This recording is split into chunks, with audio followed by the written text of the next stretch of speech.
84% des entreprises n'utilisent pas le Big Data. 72% des interrogés pensent qu'il s'agit d'un effet de mode.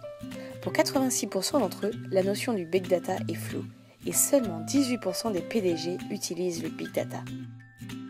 Aujourd'hui, les entreprises sont en plein processus de digitalisation. L'un de ces axes est l'utilisation du Big Data. Mais qu'est-ce que cela signifie réellement ? Le Big Data signifie littéralement les grosses données. Ces données volumineuses qui ne cessent de croître et qui deviennent de plus en plus difficiles à maîtriser par les organisations. 90% des données datent d'il y a moins de 2 ans et cela ne va qu'en s'accélérant. Il s'agit plus globalement d'un ensemble de technologies, d'outils et de procédures permettant à une organisation de capter, traiter et d'analyser très rapidement cette quantité de données. Ainsi, cette invasion de données crée de nouvelles opportunités et le Big Data permet de les traiter. Plus particulièrement, on parle des 4 V du Big Data. Mais qui sont-ils ? Le premier V correspond au volume. En effet, la quantité de données traitées ne cesse d'augmenter. Le deuxième renvoie à la vitesse. Pour cause, les entreprises travaillent dans un monde toujours plus connecté et la vitesse des échanges de données ne cesse de croître avec l'augmentation des débits et des réseaux. Les bases de données peuvent également prendre une multitude de formats de données, comme le contenu multimédia, le texte ou encore le code informatique, ce qui fait référence à la variété du Big Data, le troisième V. Enfin, le quatrième V correspond à la véracité, puisqu'une incertitude persiste souvent quant à la fiabilité de ces données, car leur origine et la crédibilité de leurs sources ne sont pas nécessairement connues. Enfin, nous pouvons ajouter un cinquième V, celui de la valeur, car si l'entreprise arrive à utiliser de manière efficace le Big Data, elle pourra avoir un avantage concurrentiel. Mais d'où viennent toutes ces données ? De nous tous.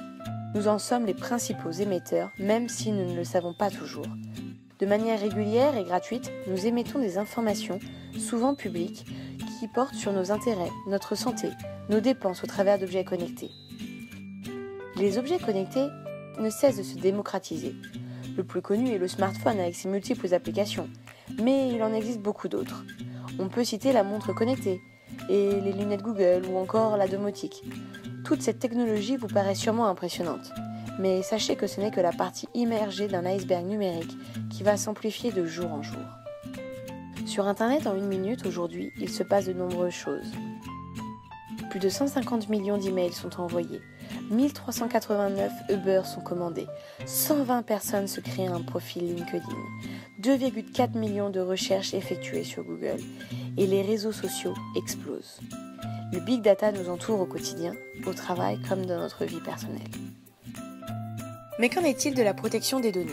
Le Big Data et sa protection sont un peu galvaudés aujourd'hui. Tout le monde parle du Big Data. D'un côté, les données fascinent, mais de l'autre, elles font peur. L'important est d'acquérir la confiance et de protéger la vie privée des utilisateurs. Quelques principes régissent d'ailleurs notre régime légal de protection. Tout d'abord, les données personnelles doivent être collectées pour une ou plusieurs finalités préalablement déterminées et uniquement celles-ci. Ensuite, la réglementation ne s'applique pas à des données personnelles qui ont été irrémédiablement anonymisées. Enfin, les données doivent être exactes, complètes et si nécessaire mises à jour. Avec l'accroissement du volume des données traitées, il y a un risque exponentiel de piratage de ces données. Assurer leur sécurité et donc la parfaite traçabilité des traitements est donc nécessaire. La semaine prochaine, tenez-vous prêts pour une nouvelle vidéo sur le Big Data et la fonction RH.